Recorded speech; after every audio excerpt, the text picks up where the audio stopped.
महात्मा बुद्ध प्रवचन सभा में आकर मौन बैठ गए। शिष्य समुदाय उनके इस मौन के कारण चिंतित हुए कि कहीं वे अस्वस्थ तो नहीं हैं।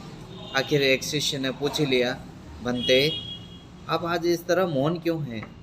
वे नहीं बोले तो दूसरे शिष्य ने फिर पूछा, गुरुदेव, आप स्वस्थ तो हैं? बुद्ध फिर भी मौन ही बैठे रहे।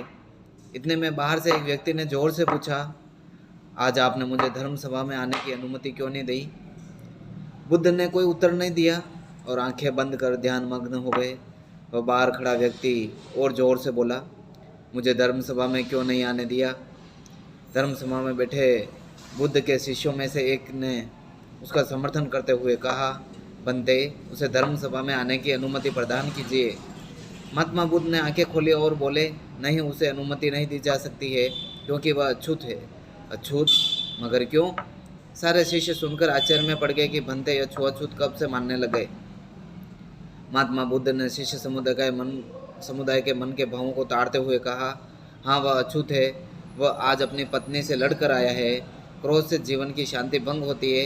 क्रोधी व्यक्ति मानसिक हिंसा करता है। इस क्रोध के कारण ही शारीरिक हिंसा होती है। क्रोध करने वाला अछूत होता है क्योंकि उसकी विचार तरंगे दूसरों को भी प्रभावित करती है। उसे आज धर्म समाज सभा से बाहर ही रहना चाहिए। उसे वहाँ खड़े रहकर पश्चाताप की अग्नि में तप कर शुद्ध होना चाहिए।